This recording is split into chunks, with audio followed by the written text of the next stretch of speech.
خلیفہ مامون کو کسریٰ کی اس انصاف کی خبر پہنچی جس پر وہ عمل درآمد کرتا تھا۔ اس نے کہا، مجھے یہ خبر پہنچی ہے کہ عادل بادشاہوں کے جسم کو زمین خراب نہیں کرتی، اور میں نے عزم کیا ہے کہ شاہ کسریٰ کے حق میں اس کا امتحان کرو۔ چنانچہ خلیفہ بذات خود شاہ کسریٰ کے شہروں کی جانب متوجہ ہوا اور اس کی قبر کھولی اور بذات خود اس میں اترا اور اس کا چہرہ کھولا۔ پس ناگہاں وہ ایک کیا دیکھتا ہے کہ اس کا چہرہ چمک رہا ہے اور وہ کپڑے جو اس کے جسم پر ہے اپنے تازگی پر باقی ہے،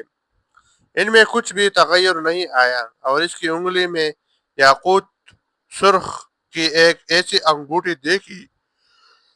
کہ اس کی نظیر بادشاہوں کے خزانوں میں نہیں تھی، اور اس پر کچھ فارسی میں لکھا ہوا تھا۔ بس خلیفہ مامون کو انتہا درجہ کا تعجب ہوا اور فرمایا، یہ مجوسی آدمی ہے جو آگ پوجتا تھا، اور اللہ تعالیٰ نے اس کی انصاف کو جو یہ رعیت کے بارے میں کرتا تھا ضائع نہیں کیا۔ پھر مامون نے حکم دیا کہ وہ ایسی فارچہ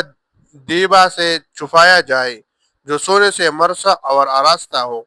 اور اس پر اس کی قبر کو جیسے کہ وہ پہلے تھی کر دیا، اور مامون کے ساتھ ایک ہجڑا خادم بھی تھا۔ پس اس نے مامون کو غافل پا کر وہ انگوٹھی مذکورہ لے لی۔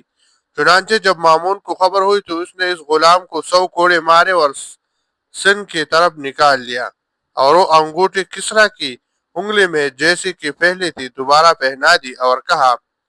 اس خادم نے بادشاہان عجم کے سامنے مجھے رسوا کرنا چاہا،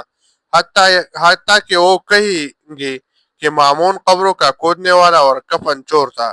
پھر اس نے حکم دیا کہ کسریٰ کی قبر پر رانگ پگھلایا جائے، یہاں تک کہ وہ اس کے بعد کھولی نہ جا سکے۔